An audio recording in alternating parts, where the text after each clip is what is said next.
What's going on, everybody? You are now tuned in to the Triple M Boxing Channel, your source for all your boxing needs. And last Saturday, man, we saw, I'm going to say, I think he is one of the greatest in boxing at the moment. Definitely very entertaining. We saw Jaron Boots Ennis versus, I'm going to butcher his first name, so I'm not going to even say it, versus Stanionis.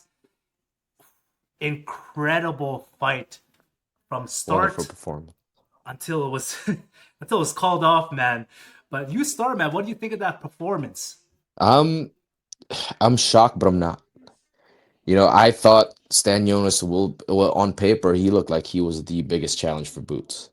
Stanionis kind of fights like Bohachuk, come forward fighter, volume, pressure. He's going to be on you the whole fight.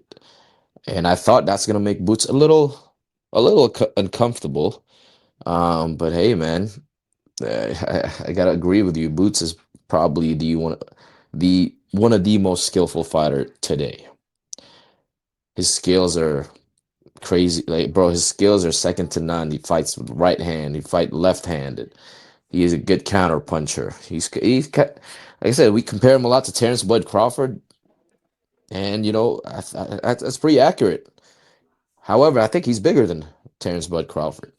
Um, but yeah, Boots put on a masterful performance. I thought Stanionis was gonna give us a run for money, but hats off to Boots for a great win. What do you think? Yeah, man. Bro, a lot of people like going into this fight, they were all saying, "Yeah, Boots is gonna win." Nobody thought it was gonna be like that. I'm not gonna say easy, but I didn't think he was gonna put on a show like that last Saturday. Like going into the fight too, people said that Stanios does have the potential to pull the upset, right? Yeah. But like you mentioned before, his skills, his footwork, bro, his chin, he was able to take some heavy shots from Stanio in this as well. And I was just shocked that he was able to basically get his corner to say, no bueno, Yep. that is it for now.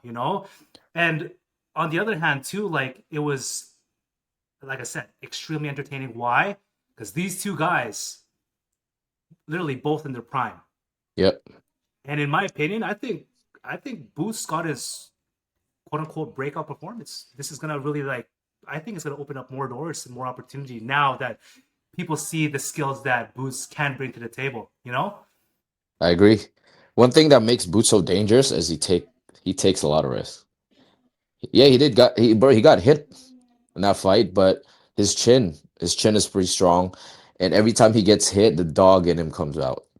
He wants to he comes back with revenge, and that's what makes him so dangerous because he is super accurate, super fast.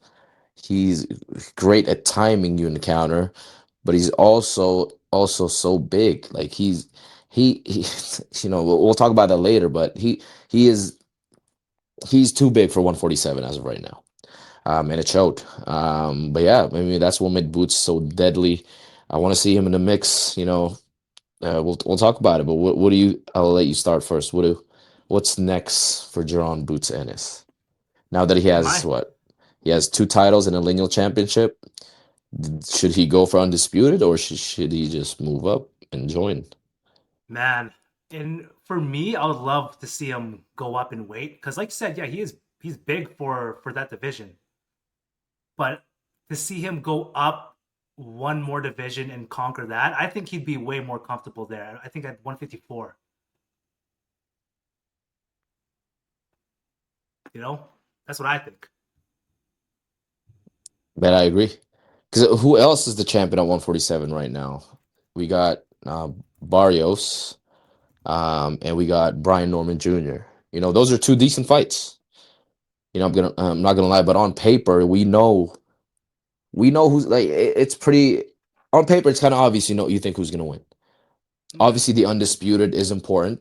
If you can get that in the next one or two fights, by all means, go ahead. But I just think joining everyone on 154 will be a bigger move money wise and bigger move for his career because he has the skills to win undisputed at 154. Obviously at 147 too, but I think it's a bigger achievement for him to win undisputed on 154. And you got to remember, man, this guy's he's big for 147. I think he'll like that extra weight that he's gonna carry if he moved up.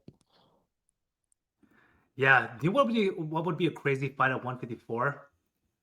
Boots and Crawford. Yeah, that's the one. That's Like always I been the think dream fight.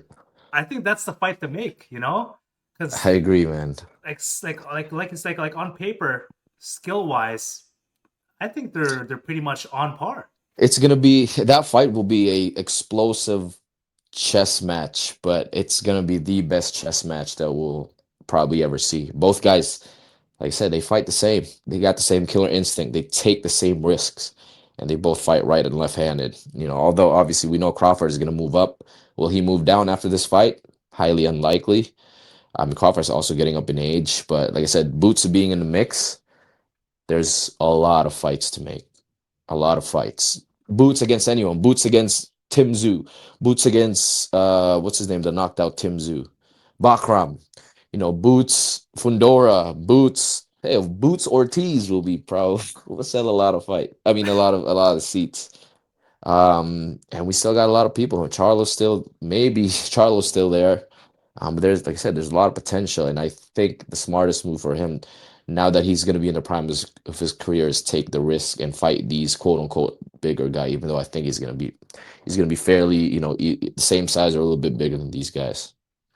Yeah, and even if he did stay at 147 and he takes and he goes undisputed, I'm gonna say this, and this is strictly my opinion. I think he's literally gonna clear house and collect all the belts with quote unquote ease, Yeah, in my opinion.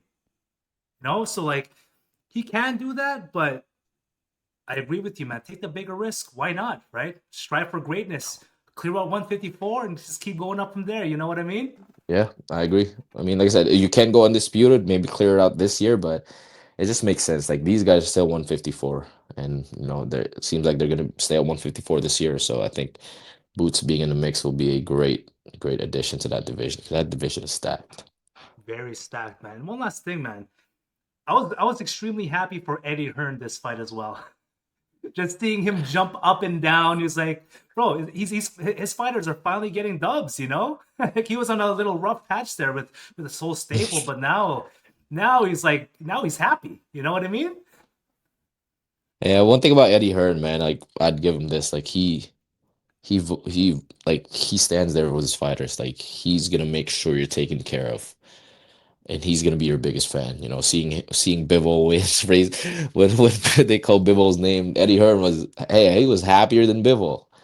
And I think that's a good sign of a good promoter. But yeah, hats off to Eddie, man. He's a winning streak, but it's gonna be a risk now that if Boot moves up, it's gonna be a big risk. But hey, we're all there for it. Yeah, man. He definitely. I think now more than ever, he definitely has a target on his back. Not necessarily, but I think he can really do some big things in 154, and I'm excited. I hope he does it. So let us know what you guys think in the comments section below. Did y'all think that Boost was gonna take Stanionis out that easily? Do you think he would conquer 154? Do you think he should stay in 147 in clear house? Let us know in the comment section down below. And until next time, guys, we are the opposite of in.